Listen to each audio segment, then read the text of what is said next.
Did you read about how an Alexa sent a recording of a husband and wife's private conversation to someone on their contact list? Here's how to make sure that doesn't ever happen to you.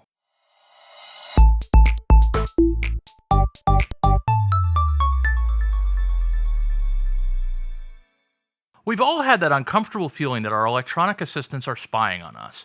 Many of us have had instances where Alexa talked without anyone saying the wake word.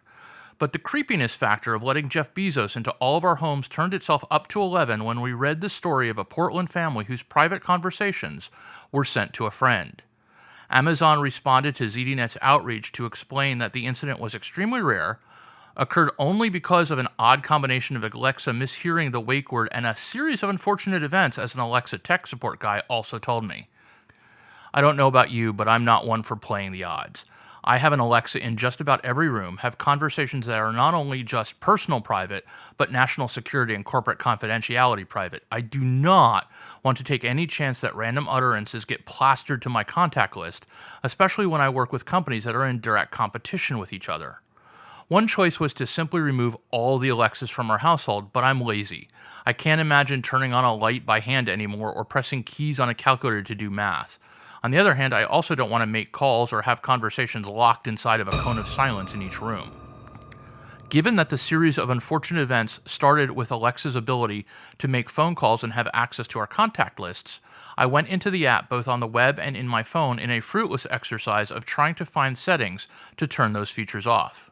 Seriously? There's no way to turn those things off? As it turns out, there is, but I had to make a call into Amazon to figure it out. There are two ways to turn off the calling features of Alexa. Completely delete your Alexa profile and set everything back up again, or call Amazon's tech support. I called Amazon's tech support hotline at 1-877-375-9365. Use that number. Do not just Google Amazon Alexa support, because you never know whether or not there's a scammer landing page trying to intercept your searches with fake phone numbers. The better way is to click Amazon's help link in the menu on Amazon's main page. Next, click Need More Help and then Contact Us at the bottom of the help page. Then, in the What Can We Help You With section, click Devices. You'll be presented with a list of devices if you have more than one. Click any Alexa device you have. I clicked Kitchen. Then in the Select an Issue area, choose Set Up or Change Device Settings. Ignore the Did You Know and choose Phone or Chat. Don't choose email because you'll have a problem authenticating that you're you with Amazon. I prefer phone. I called at 5:09 p.m. on a Saturday and was connected with helpful agent Dale within a minute. Obviously, your mileage may vary.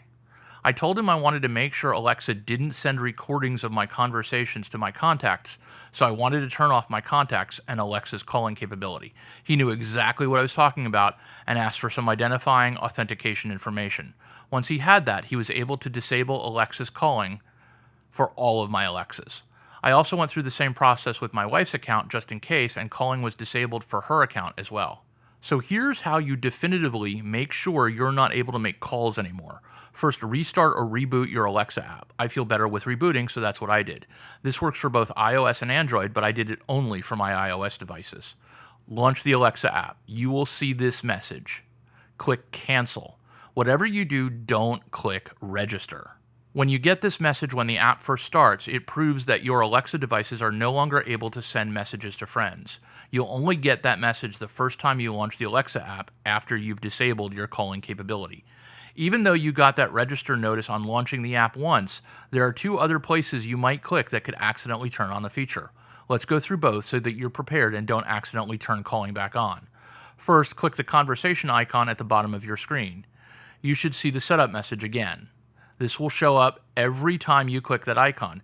Be careful and don't ever click Register. Cancel to get out of that screen. You'll see a similar prompt if you click the Context menu item in the app. This time you'll see a message like the one shown, but instead of a Register button, it will say Proceed. Don't click Proceed. Click Cancel instead. As long as you remain diligent and don't press those icons, you should be just fine. By this point, it should be obvious to Amazon's devs that this feature needs to be turned off, or at least able to be turned off in the app. It should not be necessary to call into tech support or delete an entire device's profile to turn off a calling feature. Secondly, if that feature is off, there should be an option to "Don't show this again" when the conversation icon or context menu is clicked. In fact, it would be nice to have an option to turn off conversations and contacts completely so those icons and messages never show up. I've talked before about how the success of this category, and Alexa in particular, is dependent completely on how much consumers trust Amazon.